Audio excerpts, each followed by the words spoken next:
Like that was a really intense frame. Welcome to 2 Months Review, the weekly podcast brought to you by Open Letter and 3%, in which we take a giant book, break it down bit by bit, section by section, talk about it, laugh about it, analyze it, have a good time. I'm Chad Post of Open Letter Books, and I was very, very, very close to being here all by myself. I recorded 5 minutes of voicemails last night of different jokes I could tell about what was appropriate and not appropriate. Decided the thing that's absolutely not appropriate is jokes about dogs. Known this for a long time. None of them worked. None of the jokes really worked well, but that was okay. That would have been okay. It would have been a fun time. But Brian couldn't be here today. Derek Main couldn't be here today. So stepping in are Kai Straumanus from Open Letter Books and David Smith, translator from the Norwegian. And graduate student still? Hello. University of Iowa? Yes. I graduated from the translation MFA at Iowa, and I'm now studying Nordic languages at UW-Madison. PhD program. Oh, very cool. Also, David. So yeah, still in grad school. David's connection is really jacked up. So every so often, if you're watching this live, he will freeze, and it'll be very funny. And also, in a very intense pose. Okay. And I think we have very a nice thoughtful pose. Okay. Yeah, I'll just kind of sit like this while. God. So, anyways, on my forehead. This is going to be a great one, guys. So we're doing Vernon Subutex. We've been doing all the volumes.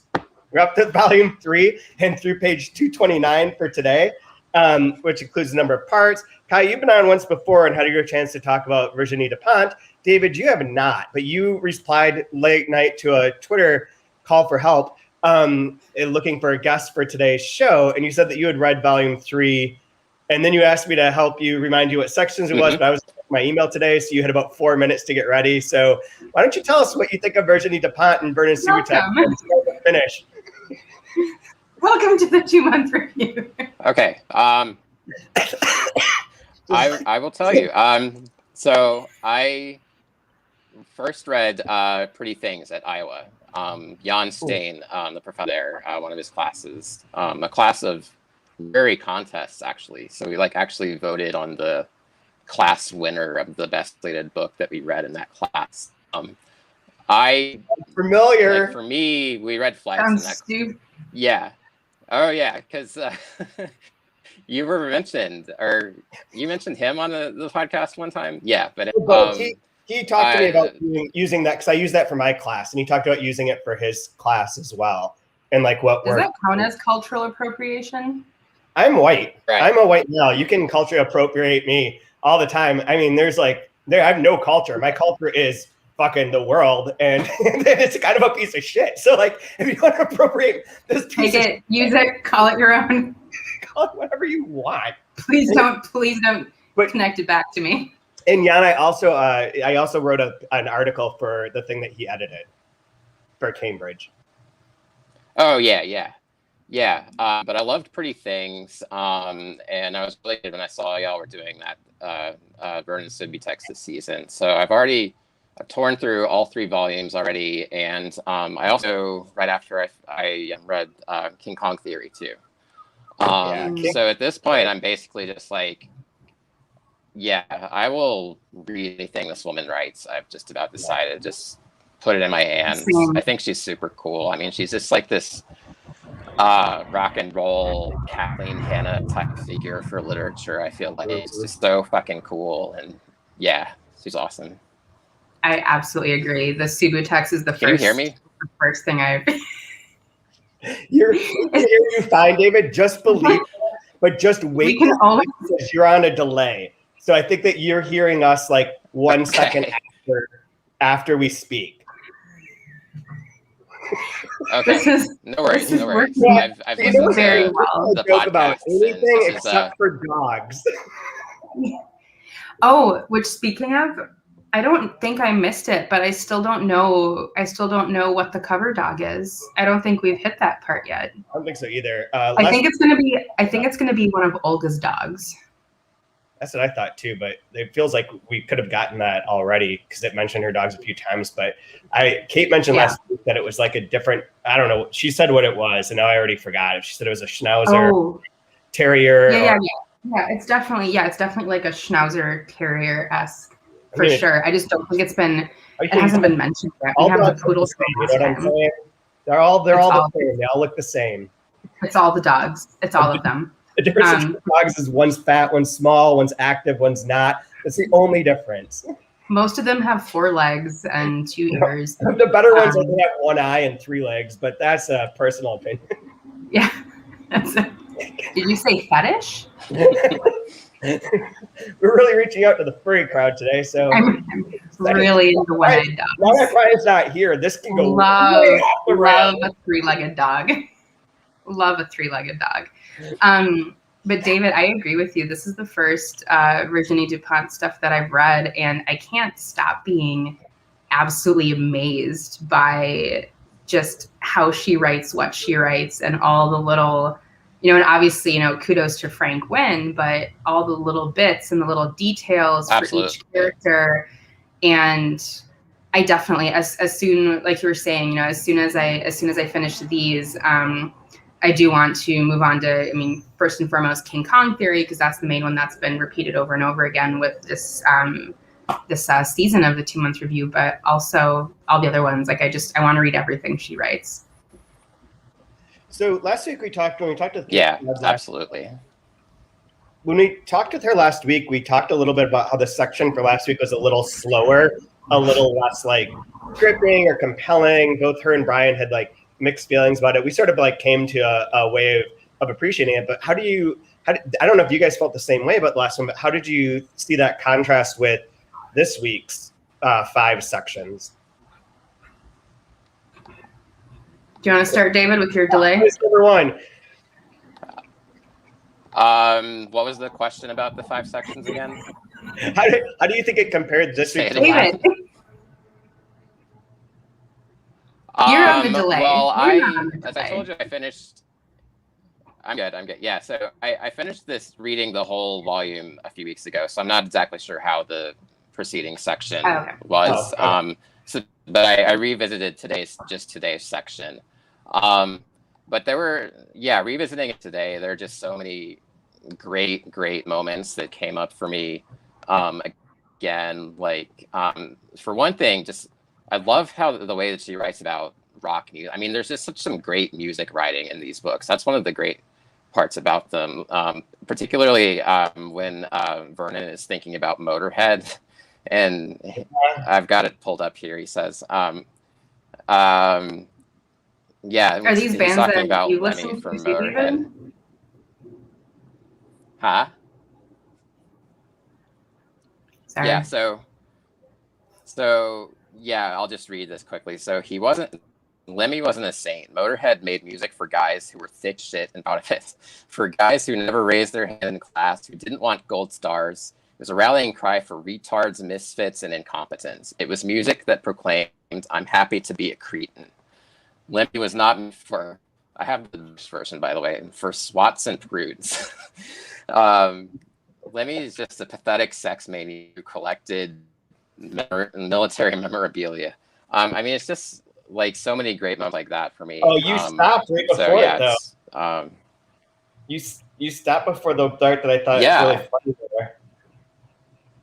So he's talking about that. Nobody wants to deal with specific. Yeah, nobody wants to deal with specific cultural codes.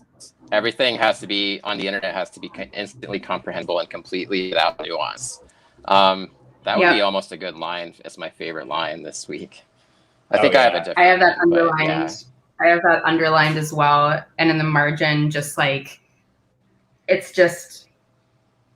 I was looking forward to talking about the section too, because what David, you just said, like everything seems so relevant in the current moment too. Like this is cancel culture. This is, like you can't, like you can't talk about it. You can't talk about these things without forming an opinion against them. And I actually wrote in the margin, I don't know if either of you, I think Chad, you deleted Twitter, but for anyone who follows Alex Shepard on Twitter, he made a comment after the whole Mumford and Sons thing where instead of talking, I don't know if he did it intentionally, but since he writes, I assume he did, but he came at it from a place of that he personally has quit Mumford and Sons, which I actually really liked the linguistics to that of like, as opposed to like facing it outward and saying, cancel Mumford and Sons, cancel them, cancel this guy. You can just as an individual say,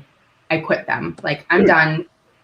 It doesn't have to be about the whole world. You can just make your own decision and not have it be a big global thing and just go on with life. I want to call hipster coolness on this one over Shepard. I quit Mumford and Sons when their first CD came out and have never fucking listened to that terrible band since that moment in time. So come on, quitter. You think you stick around? But you didn't do it. But did you do it for? Like socially, whatever? Yeah, moral we do not need that sort of music in our culture right now. It is not a good thing. The part that I liked from the Motorhead thing, going back to that though, when you're talking about the cancel culture thing, is it says on social media, a young woman is protesting. Everyone's posting tribute photos to Lemmy. Can I just remind you, this is a guy who collected Nazi memorabilia. The objection is so irrelevant that even the trolls don't bother to flame her. That's the part I loved. Yep, I underlined that too. Yeah. So this section. And actually, now that I look at this section again, those aren't even my favorite lines from the Motorhead stuff. My favorite is actually, so Lenny, Vernon's thinking he got through more than one breakup listening to the old bastard's shrapnel voice, that jagged, reassuring sound, a vital bellow that came from the pit of his stomach. This was music as therapy, music that slaps you on the back and says you're gonna be okay. That was the part that actually stuck with me. That from this whole section, it's just like, yeah. I know music like that. Yeah. Is this the type of music that you listen to, David? Are you a Motorhead head? Motorhead? Not really. I'm more Ramones than Motorhead, but I get the same feeling with the Ramones as Motorhead's always been a little too metal for my taste. Interesting. They are personally. They represent like the iconoclastic nature that Virginie Despentes herself sort of holds within culture of like not quite being like non-pretentious and like incredibly talented and like almost like the opposite of that, like almost not talented. Like part of their appeal is that it is just dumb. Like it's kind of just there, like eat the rich. It's like pretty much it's pretty surface there, right? It's not like there's not a lot. It's just fucking doing it, like doing it hard and doing it as raw and as real as can be. And that's kind of what her books seem to read like.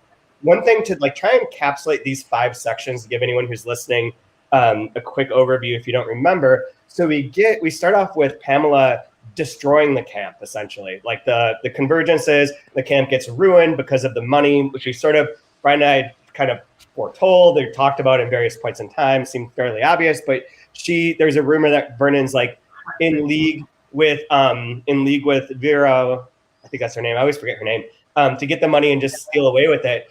And so Pamela makes them confront everyone and they tell him what they think. And he's just like, fuck you guys. And like leaves and goes off to DJ sets throughout like Europe, but mostly like Belfast and fucking Wolverhampton. Like, give me a break. That doesn't sound fun at all. That sounds like shitty parts of Europe to go DJ. And you can make fun of Belfast. You cannot make fun of dogs. But so he leaves. So we get like a bit of his leaving and what happens with the camp.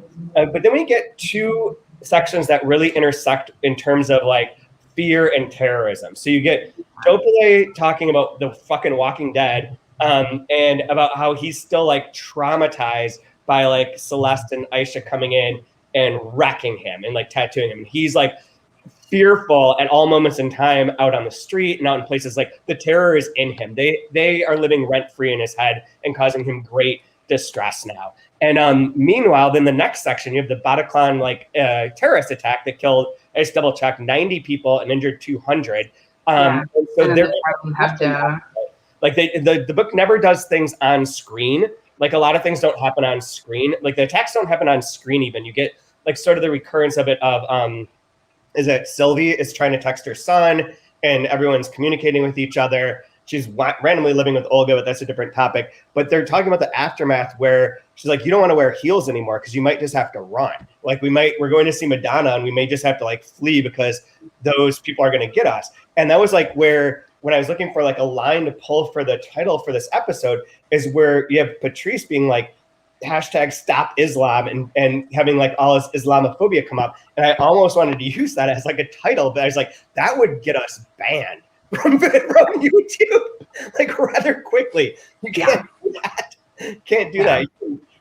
No. But it talks about like, then we go back to like the immigrants, the racism, the xenophobia aspect of it, in the sense within the context of the extremists have actively injured a significant number of people, like in had an attack that caused great fear in like huge numbers of like the French and Parisian populace, and alter the way that they live their lives. So you end up with these two individual and like societal terrors that are right next to one another, and then end with Vernon with the ultimate terror, which is sort of the superhero terror, where there's the guy Max, who we met last week, and you're like, oh, why is this guy even here? Like, what's his deal? Yeah. He ends up seeing Celeste and Aisha, gets all the story by like flirting with Sylvie, who like once blew him in a bathroom, and like figures out like where everyone is and what's going on, and even goes to Northern Ireland to talk to Vernon about quote unquote being his manager. But really clearly Vernon cottons on that this guy is an operator who is he's evil. He's going to fuck something up. He is like the supervillain of this moment, and is equally so money wrecked everything. This guy's knowledge is trying to wreck everything. The terrorist attack wrecked everything, and like Celeste and Aisha wrecked Dopale. Like everyone has like a different form of things kind of blowing up in this particular. Not for like to put a metaphor too on point, but like everything's blowing up in these 5 sections. That's pretty interesting. Even like his relationship with Mariana is sort of breaking too. Oh yeah, no, I thought these 5 sections were very heartbreaking and emotionally and kind of psychologically unnerving, because so the Bataclan, like I didn't really have a date in mind about that, but this is also the first chunk that you guys have read for the 2-month review where like I remember almost more specifically the Charlie Hebdo attack. I don't know for what reasons, but this was kind of the first point in the 3 books where I felt like there's a specific date to it. Like it was so specific. And I wasn't really ready for that. I wasn't ready for it to be, anchored that much to a specific period of time. I mean, even Pamela's section is the section I thought was heartbreaking, because like you kind of get into this space of like porn stars have feelings too. And she's just like, you kind of find out the tiniest bit about her background, about why she got into the porn industry. And, like she's not okay. She's very much not okay. And she is a person who gives so much to those around her. And I can kind of, like she's not that I identify with her, but she doesn't ask for help really. Like she sort of has been used to function on her own and to do things and get things done. And then like, she's like, all I wanted was for Vernon to come to my defense about this money thing. And he didn't. And it breaks her. And that's so heartbreaking to me. Where like, someone, and you have all those comparisons and sort of not metaphors, but stereotypes of like a woman who's spent the better part of her life literally in the spotlight, fully nude, she's not seen. She's not being seen. She doesn't feel like she's being seen or heard.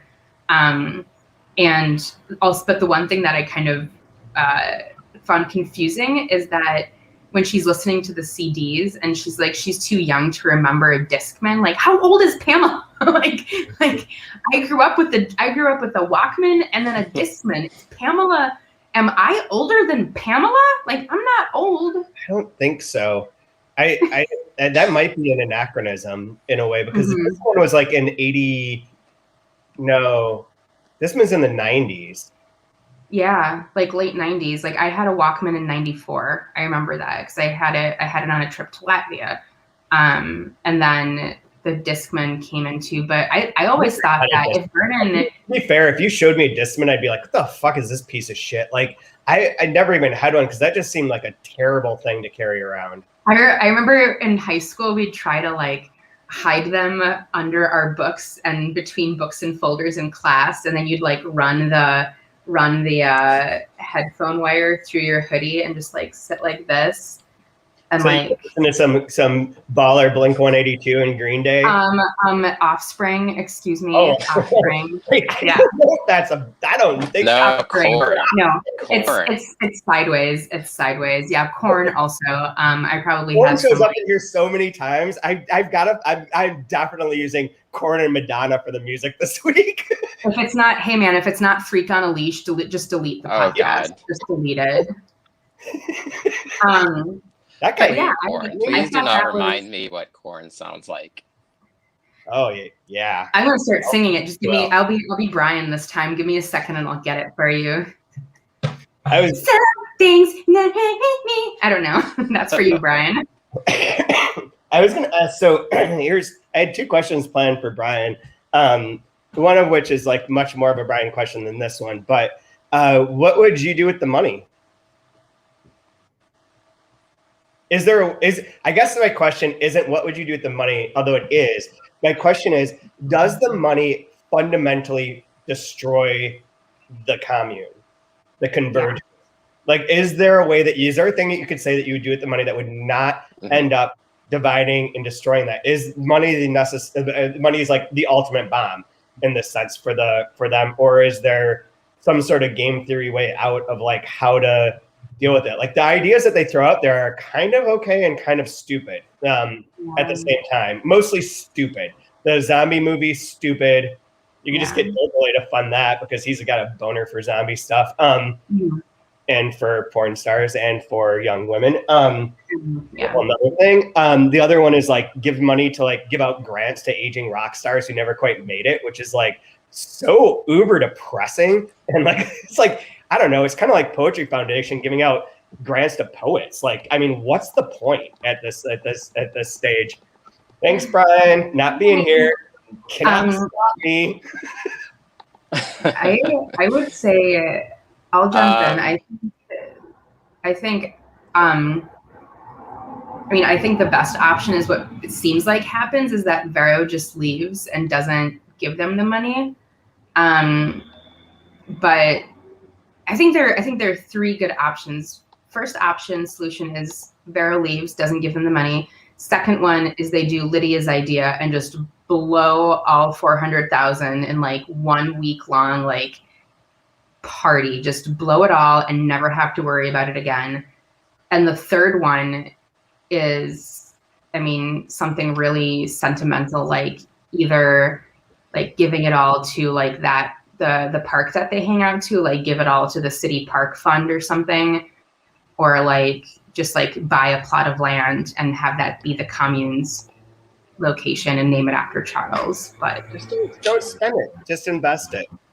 Don't spend it. So I was talking to Patrick Smith today about this is I don't know how to contextualize this, so I'm going to try to as best I can. It was we were talking about Trevor Bauer and like his horrifying allegations and the text messages. And if you don't know and you're just listening to this, Trevor Bauer is a very fucked up baseball pitcher who's quite good, in part because he openly cheats. Like he openly told people he was going to start cheating because everyone else is cheating. So he started using sticky stuff and cheated and won the Cy Young Award. He's like openly despises things. He's like very opinionated, but he met this woman who was into rough sex. He choked her out and fucking beat the shit out of her while she was unconscious. And then she came back a few weeks later and he beat the shit out of her again in a different way. And so he's being, there's like a restraining order and an investigation ongoing. And we were talking about how, I was making a joke about how spider tech, like the sticky stuff that they were using that allow you to like, I don't have a baseball, but like you could just hold your hand flat and a baseball just stick to it. You could just do anything. and that would like that impacts your brain and fucks you up in some way. That would be the ultimate like swerve that like if spider tech causes concussions or like long-term nerve damage to people who use it, that would be kind of funny and kind of fitting.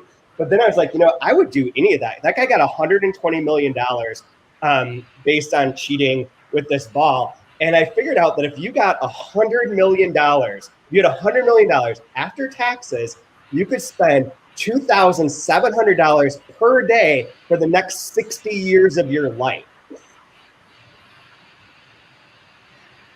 What would you do for $100 million? Damn. What would you do for it or with it? For it.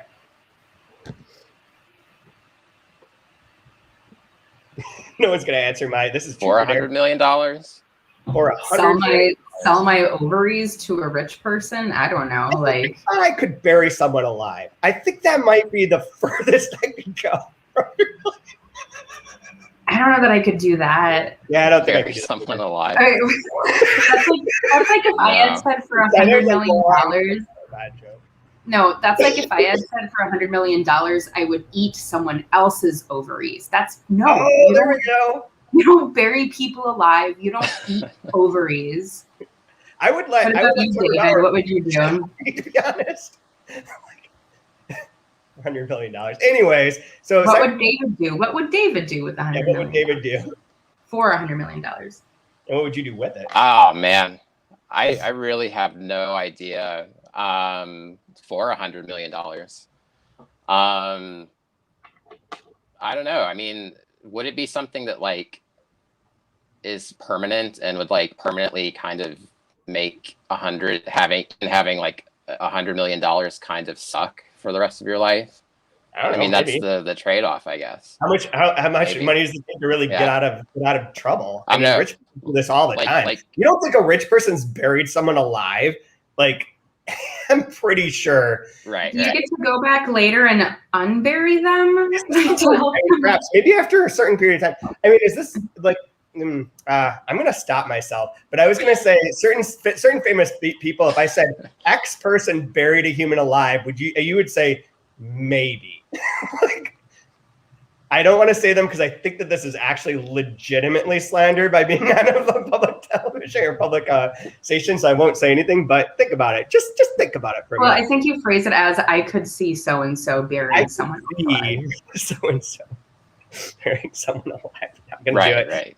The other question I had, though, was I thought Brian would have a lot to say about is, so everyone in here ends up with like a fear. Like they're terrorized by a thing. Some of it is very like actualized. Like the idea of being in a public place where there's a shooting is like not even like, it's not even a phobia anymore, I don't think. I think you'd categorize it as just like a reaction to life. What things terrify you? David, I know you have to go, so why don't you tell me what terrifies you, and then you can hang up. No, I have a few more minutes. What things terrify me? That's the question. Yeah. So what really terrifies me is like the thought of being attacked in my bed when I sleep at night. Like that's like whenever I have a nightmare, like it's always that. Yeah. Basically. No, thank you. Mm-hmm. So more like the dopamine things. Like yeah, exactly. Like the Dopale, what happened to him, a version of that. And I think it's so like the best villains in a book are villains that you kind of actually sort of y'all might have talked about this on a previous podcast episode, but villains that you can kind of sort of empathize with in a way. And like the way that they talk that Virginie Dupont writes about how bad the attack fucked him up afterwards. I think that's just so good. Yeah. Yeah, it really is. It's really unnerving. And like, I mean, like you say, like getting attacked in bed, like if someone just suddenly were in your house, tied you up, like, and then just like tattooed you, that would be pretty much, I mean, even if they don't kill you, but they're attacking you in one way or another, like that is terrifying. Yeah. What's your great fears?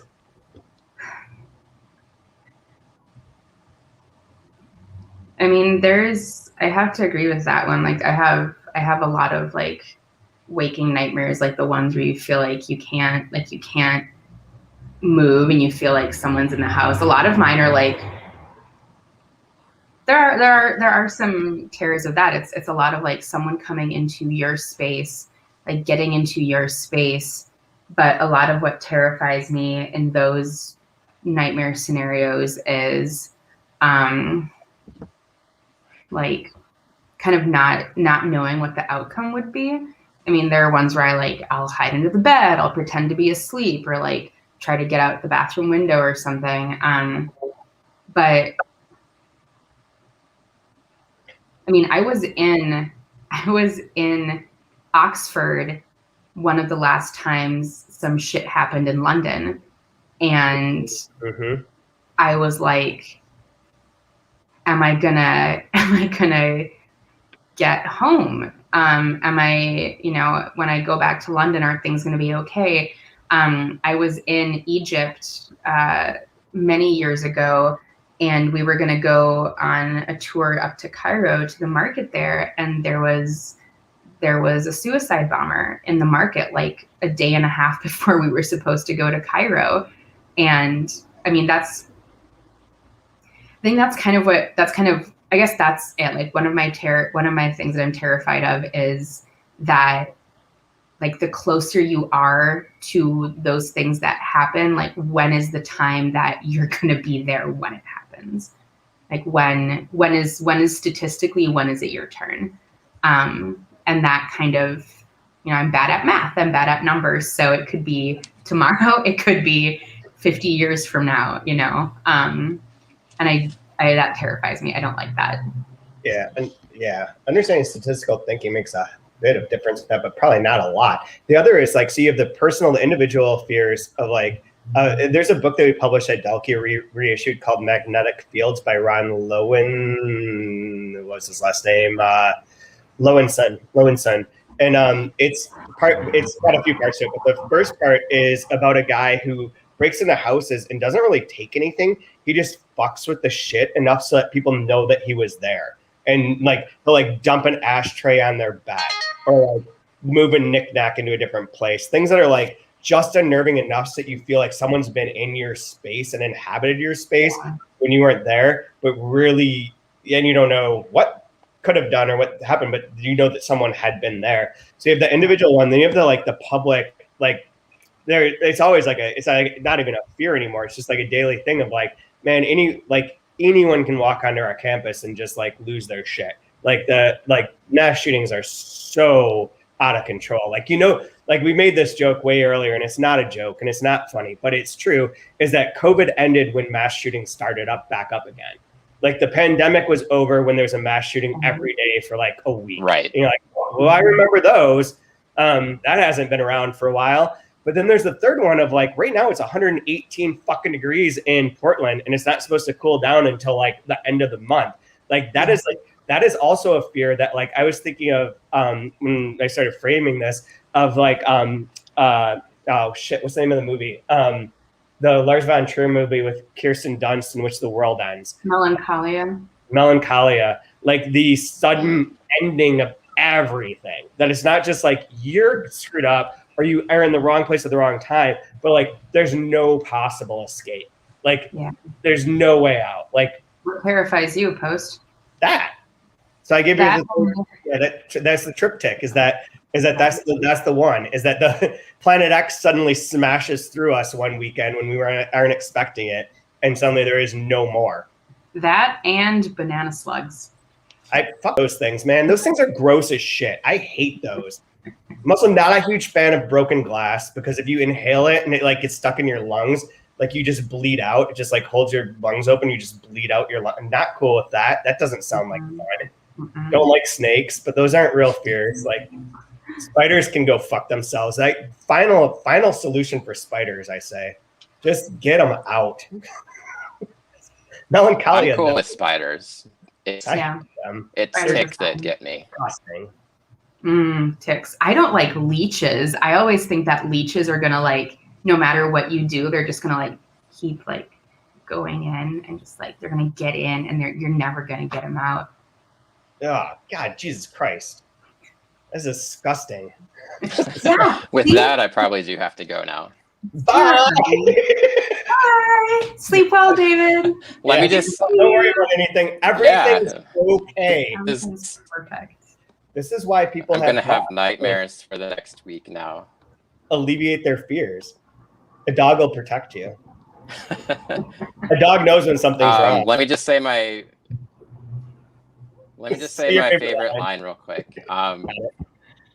Yeah, they're talking about again, this is a music thing. He's talking about the Velvet Underground's first album. He says, unable to get back to sleep, he had listened to the Velvet's first album, and later he thought that maybe this too was the harbinger of the looming catastrophe. When Lou Reed is cast as the messenger of fate, you can be sure the news is not good. So yeah, just like listening to Venus and Furs while reading that. Yeah. So, yeah. All right. Thanks a lot, guys. Good to see you. Take care, David. We didn't even get to talk about your translation, but we'll do that later. We'll have you back on. Oh yeah, no, he should say that really quick. Yeah. Talk about Red Handler really quick. Plug that.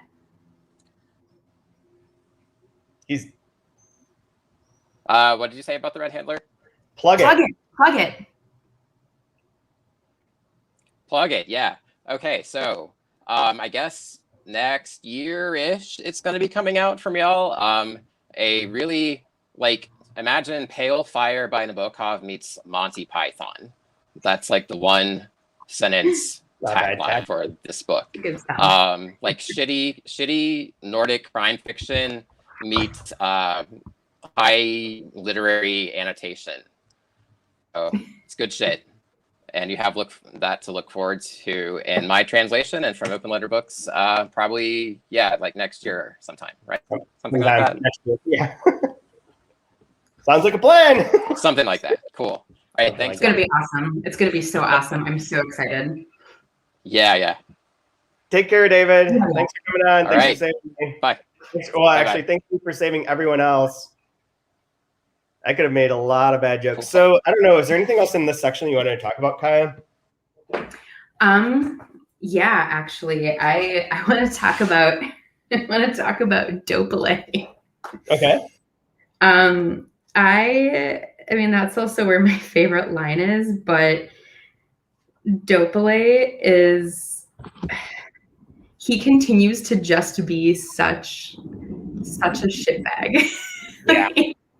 Like even in the moments of feeling like a little empathy about just the fear and all that other stuff, I just don't care. He's so awful. And I love how this entire thing of him getting the tattoo and how he's like, it was a thing and it was an experience. And I'll save my favorite line, but I think it's so funny that he believes that this painting he's chosen and this tattoo that he's gotten across his entire back has made him like a new person, a better person. It's like solidified his essence. Power. Huh? He's got power now with that. He's got power. Also, isn't that cultural appropriation? Isn't it like a samurai sword fighting a dragon sort of thing? 100%. Yeah. I love how he's I love when it's I think it was in this section where he's like, oh, I didn't realize that, just picking out a picture and then he has to shade it too. Fuck. Yeah. And then he references it becomes 3D. Yeah. Yeah, no, but his reading, it is funny to read when he reads, I forget what his girlfriend's name is. His girlfriend's side piece, let's just call it. Oh my gosh. When he reads her diary. And she's just she's like, this guy is fucking the worst. This guy is disgusting. But she has a whole string of things that she says about him that I absolutely love because it ends with oh God, where is it? I'm going to find it. But it ends with a really good, one of my favorite. He's a Muppet. And that tacky monster tattoo on his back. Here it is. Page sheer loathing, all devoted to him. Schmuck, dirty old man, granddad, fuckwit, needle dick, asswipe. Needle dick is classic. That's from the schoolyard. I love it. I don't know that she would be using needle dick, to be honest, but I'm there for it. Oh but my god! I also like that he's super fat now. Yeah, he has to pull out his like Armani jeans that he never thought he'd have to wear again. They doesn't think would ever fit, but they're like because he eats too much fancy pudding. Like, what is it that he eats at night? Yeah, that, and also like I think it's interesting that Max's name is Maxime Chiappo, which just resonates too. But yeah, this is I don't know, man. I didn't realize. So the Charlie Hebdo thing took place in January of the year of the Bataclan attack, which was in November. So they were like 10 months apart. In my mind, they were much, much closer than that. So wait, Hebdo was first and then Bataclan, or other way around? It was in January, and then in November was the Bataclan. Of what year again? It was 2015. It's only 6 years ago. I mean, it's ago, to be honest. It's 5. Just reading those things again, and just reading the unnerving feeling that everyone has. It was a little much. It was a little much. I mean, this is really like I think we're all like aware of what happened. We all remember this, right? But the details of it, like I remember vaguely, but I'm just going to read you the Wikipedia entry to this. This is crazy. On the 13th of November, 2015, as part of a series of Islamic State of Iraq and the Levant ISIL terrorist attacks across Paris, 3 gunmen who were French nationals of Algerian descent conducted a mass shooting at the Bataclan. An Austrian duo, the White Miles, ironic name, had completed their performance, and the American rock band Eagles of Death Metal, also ironic, were in the middle of their performance when 3 gunmen wearing suicide belts entered the theater, firing at people at random and taking hostages. The police later stormed the theater, and 2 gunmen killed themselves during the police raid by detonating suicide vests they were wearing. A third was killed by police gunfire before he could detonate his vest. 2 of the attackers, Sami Amamour and Omar Ismail Mustafa, were French citizens. The third attacker, Fouad Mohammed Agad, was carrying what was thought to be a stolen Syrian passport. As a result of the attacks, 90 people were killed and over 200 were wounded. The band members of Eagles of Death Metal and most of the road crew escaped unharmed, although their merchandise manager was among the fatalities. But like, I love going to concerts, and like that is a crazy thing to think about. Like, this is going back to the other question to take it a little bit more seriously away from the climate change thing, is actually hotels. Hotels seem to me to have zero fucking security in general. And after 9/11, when I first traveled after 9/11, I was like, this would be the thing that would psychologically scar Americans forever, is if hotels were under attack.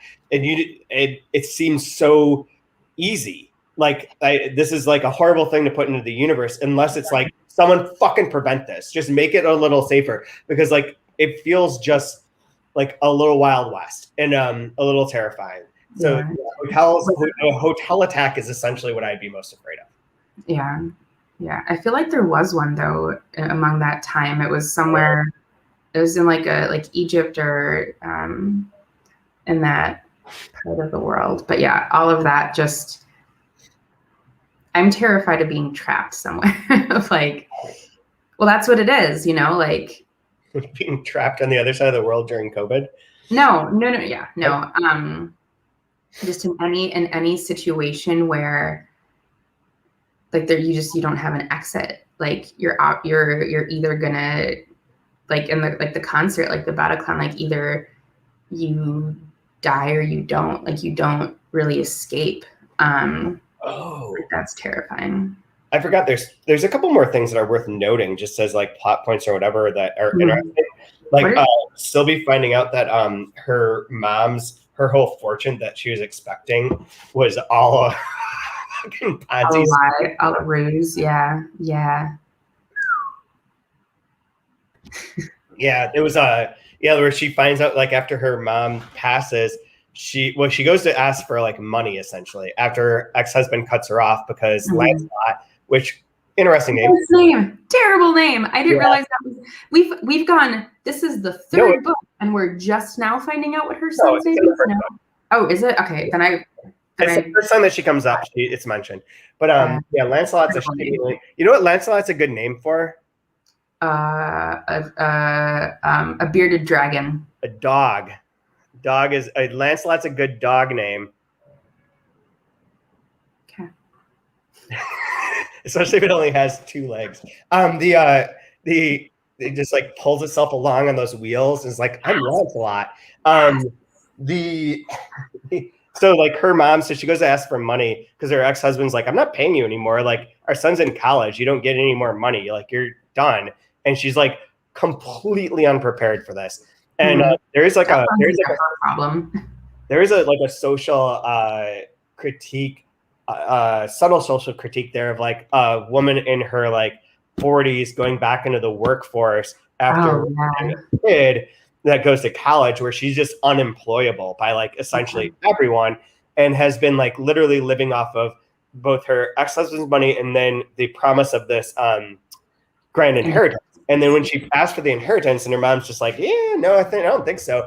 Her mom dies like almost immediately, and she finds out that like there is nothing. They just kept buying money and taking out loans to pay other loans, to pay other things, to pay other things, pay other things. And I feel like there's a lot of, I mean, that's a trope in certain ways for like the failing big family, where there's like the family that had the mansion that was opulent, and like you can't do that anymore because the costs are too much. It's impossible to retain that sort of sense of things, versus like the nouveau riche sort of Elon Musk, not to have a throwback to burying, but that would just like make more money out of thin air sort of idea.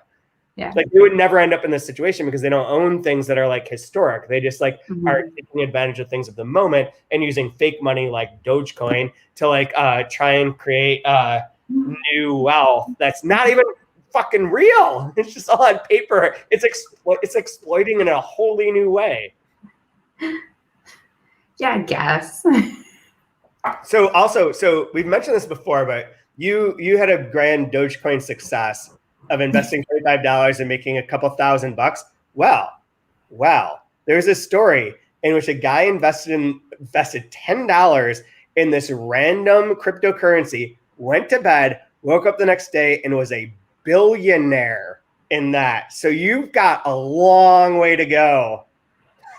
I chose the wrong one. I wanted the wrong fake cryptocurrency that you can't even use on Pornhub anymore. Anymore? It was an option? It was an option.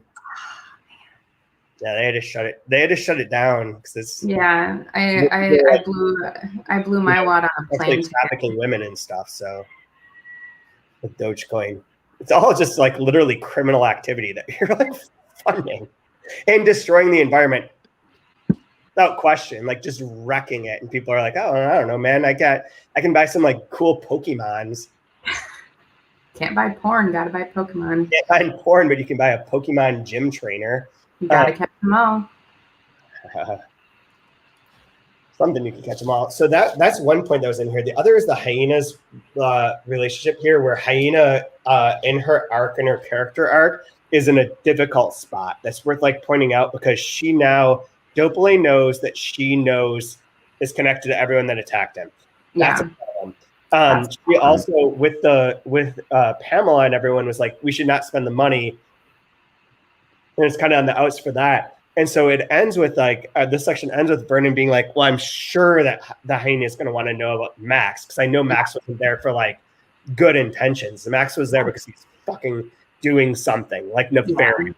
He's like he's an operator. He just wants to capitalize off of it. I love the way that operator I've demonized over the past 10 years is a really good thing. Well, how else? It doesn't seem like it's a positive ever. People used to think it's been treated as a positive. Like if you're an operator on like Wall Street or in Hollywood, like that's like Ari from Entourage or like those people are operators that are like glorified. Like even I don't know enough to really say this. I'm gonna withhold that, but like there's various shows that do glorify the idea of being an operator, of being like half con man, half like just working the system, half working everything. But the insincerity of it with certain people, with like Max, the insincerity of it is what I think is troublesome to me and like makes me want to make it a bad word. But he is such an operator, and he is like clearly, again, like if money is the bomb to the commune, what is he doing this for? Well, he doesn't know about that yet. No, he doesn't know about the money, but he wants something from Doppler. He used to be important. He had Alex Bleach as his client. He was like a big deal. Alex leaves him. He's going to talk to Doppler and be like, I've got information you're going to want. Like, you're going to buy me good whiskey, and like, we're going to have this conversation. Like, his angle is like fame and money.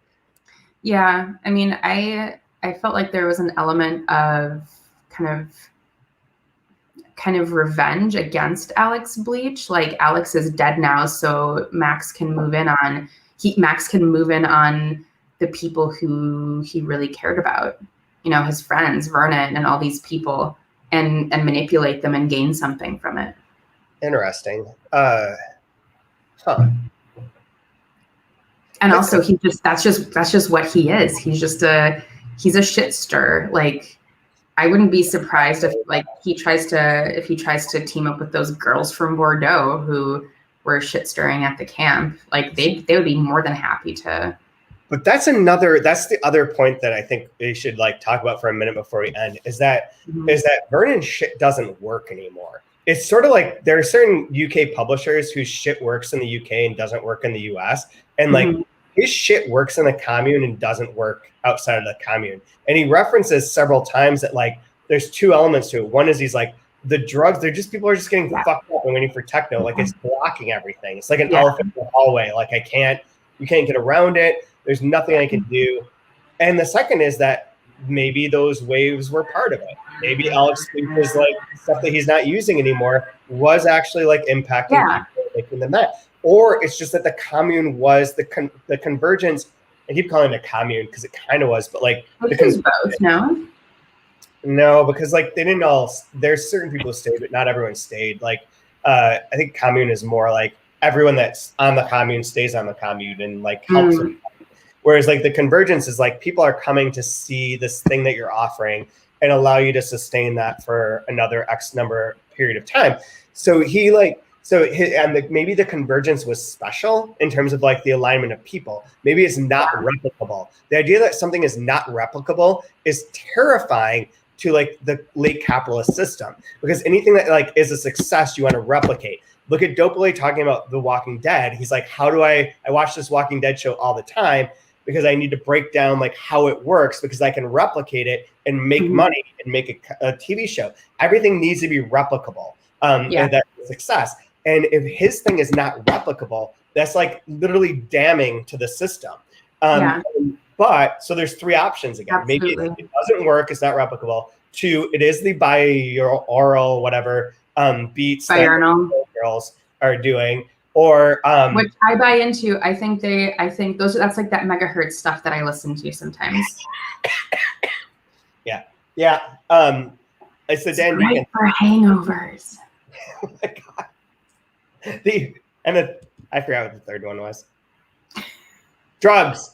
Too many drugs. Too many drugs. Well, I mean, it does say so. Vernon does kind of reflect on that in one sort of toward the end before the Max and Doppler section, where he knows that it's not the same without the group. Like, he knows that vibe is a part of it.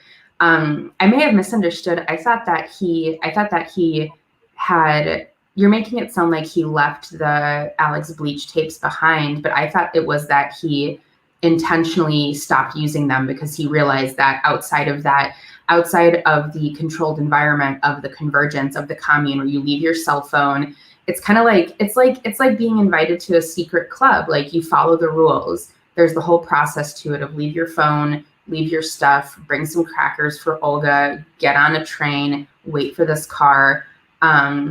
But I thought that he just stopped. He just gave up because he knew that it wasn't gonna.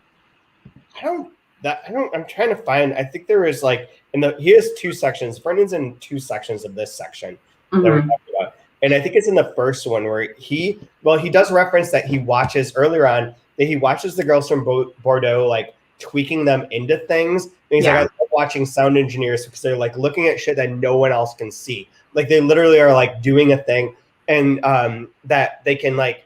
It's visual of them and like makes sense to them, but like anyone without that knowledge, it just looks like randomness. And they're the ones who are in charge of that. So he doesn't even he's not using them himself. He's relying upon them to mix them in with his stuff. So I don't think he has like a choice. Oh, okay. He's like part of. I don't think that he can use them, quote unquote. I think that the girls were putting them into the mix because. And that's their contribution. I thought that they were just doing it more seamlessly, like the way he was doing it before worked, but they were doing it in a way that allowed him to layer it more seamlessly, so it wasn't obvious. Like they streamlined it.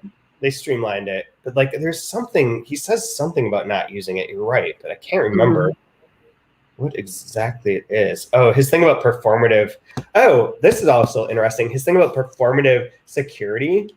Right before the 2 sections on like Doppler getting like attacked in his house, and then the Bataclan sort of the those attacks where he's like, this is just I don't even know how to say this, menage.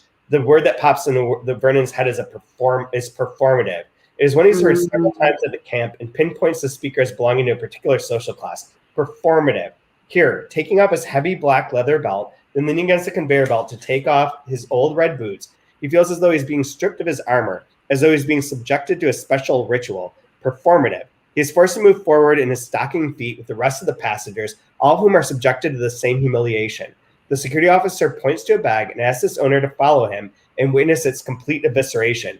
On the little screens, the suitcases look like exposed bodies, filled with strange black and orange organs. Security is secondary in all this. Everyone knows that it cannot be guaranteed. What matters is discipline. That people learn to obey any rule without complaint. Yeah. Which is like a very intense. It's like COVID times, man. All this, like every time they talk about the sort of the performative and like being removed from yourself and removed and like the disjointedness of going back into a society, that's the very first thing I think of is the pandemic. Yeah. I think that like anything that's performative like that, like you know essentially like your level of protection. Yeah. And that is not foolproof. You just believe in a thing to believe in it. Like I can't find it either, but I know that it's in here. But I think that he doesn't. I don't think he might have them like in that sense, but I don't think he's using them like you're saying. He's not really like he's not as adept at it. Like he's just like playing his set list. But he doesn't connect anymore. He doesn't, and that's maybe that's the 4th thing is he doesn't connect with the audience the way that he connects with everyone else. Or he did up until Pamela like turned him out, and then he's just like, well, shit, and like doesn't have that same like thing where he's like hugging people and crying openly with them and having everyone have these emotional experiences. They're just sort of like, I'm in a club in Liverpool. Like think of all the shitty places you could go dance at, and like Liverpool, that's up there. That's like saying you love to hang out in Manchester. Let's go to court. Let's go to fucking Birmingham. There's so many shitty English towns. Again, Brian, not here to stop me. I'm gonna ruin our whole audience right now. Do you like dogs? Not gonna listen anymore. Do you like England? So long. Sorry. But to be honest, like people. Okay, so we should probably wrap up. Do you have a favorite line?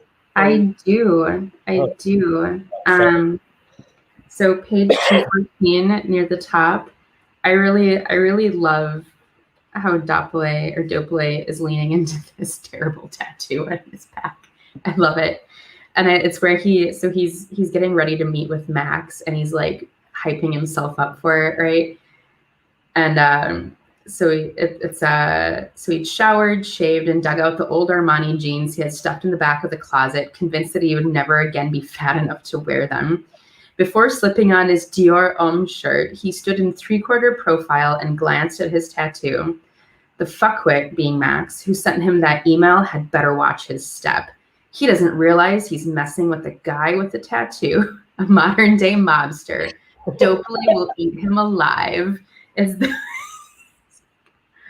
Guy doesn't realize he's messing with someone with the tattoo. Badass. He's hardcore. You watch yourself. I'll stick in his section, I think, because we've covered most of the other ones that I really marked. Just to see if there's anything else. No. Within his section, he's talking about oh God, no! I want to read the whole paragraph because I think this is the Dopely paragraph that's like, this is the redeeming side of him to me. It isn't him as like being scared or any of that. It's him as like a failed producer of culture. That he was like someone who was important and produced things and no longer does. Things were different when he was young. Kids like him went to a movie club. They would emerge from screenings of Kurosawa, Pasolini vendors and listen to each other talk for hours. Dopely would pretend to understand. He has never been an intellectual. Read cahiers du cinema every month without understanding a word. He would memorize phrases, expressions, learn the names by heart so they could keep up with conversations. Kids today don't even bother with all that shit. When they're fed up kicking ass in some multiplayer game, they watch violent TV shows. These days, no one pretends to be an intellectual. It's old hat. They're right. What was it for, all that brain juice? It's just like the ultimate, like, yeah, man, fuck it. Fuck it. Just make Walking Dead over and over again. Who doesn't fuck a zombie?